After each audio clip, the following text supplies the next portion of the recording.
د سحر قضا مز راګرځولو طریقه څنګه ده، د دې نیت څنګه ده، او د سحر د مز موږ قضا راګرځو کنه دا موږ کم ټیم کې قضا راګرځول شو او کم ټیم کې قضا نشو راګرځولې. څلورمه خبره، د سحر مز موږ قضا راګرځو کنه نو دې کې به صرف فرض رکعاتونه قضا راګرځو او کنه فرض او سنت په دواړه قضا راګرځو. په دې څلورو خبرو باندې ځان په حق کې شو. نو اول خبره طرف ترازو چې سحر مز چانه قضا شي کنه دا دې کم ټیم کې قضا راګرځول شي او کم ټیم کې قضا نشي راګرځولې. نو چې کله د سحر مز قضا شي کنه صرف درو ټیمونو کې قضا نشي راګرځولې، باقي هر ټیم کې تاسو دا قضا راګرځول شي. کم ټیمونو کې چې قضا نشي راګرځولې پای کې اول نمبر کله چې د سحر مز قضا شي عمده ټیم کې تاسو دا قضا نشي راګرځولې تر کومه پورې چې نور راښکار شوی نه وي، اشراق ټیم چې شروع شوی نه وي کنه په دغه ټیم کې تاسو قضا مز نشي راګرځولې. ٹھیک شو. دویم نمبر ټیم د زوال په ټیم کې دا نور بالکل د سر د پاسه شي، په دې ټیم کې تاسو سحر قضا مز یا نو قضا مزونه چې دي کنه دا تاسو نشي راګرځولې.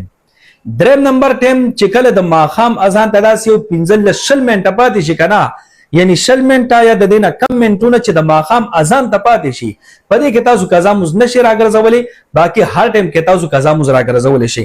اشراق په ټیم کې قضا مز راګرځولې شي، د سحر یا بل قضا مز اشراق په ټیم کې، زوال په ټیم کې، ماسپخین سره، مازیګر سره، ماخام، ماسخوتن، تهجد او د ټولو ټیمونو کې تاسو قضا مز راګرځولې شي. صحیح شو.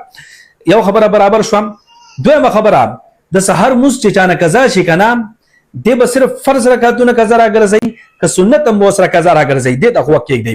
وګورئ تاسو نه چې په کومه ورځ باندې د سحر مز قضا شو په دغه ورځ باندې تاسو د زوال شروع کېدونه مخکې قضا راګرځول غواړئ، یعنی اشراق په ټیم کې یا د چاشتو په ټیم کې په دې کې تاسو قضا راګرځول غواړئ کنه بیا به سنت هم قضا راګرځوي او فرض هم بیا قضا راګرځوي.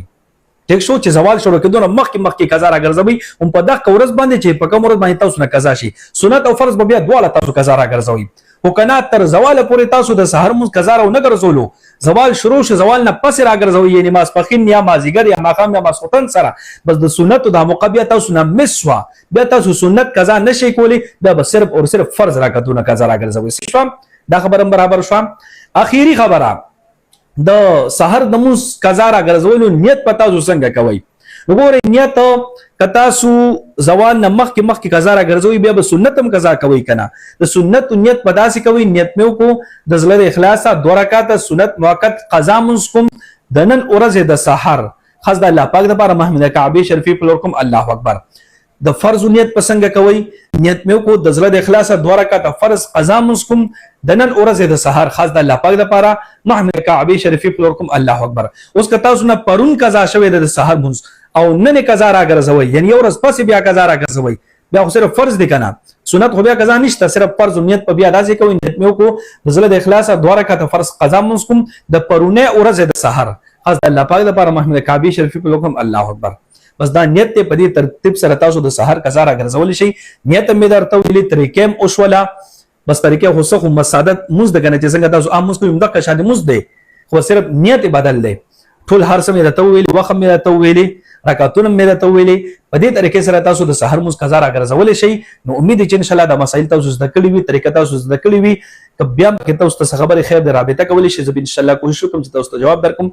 ویډیو ډېر شیر کړئ چې هر مسلمان د طریقه زده کی او تاسو ته دعاګانې کوي. الله رب العزت مخشل آباد ستم دعاګانې کوي دعاګانې وکاو. الله پامان.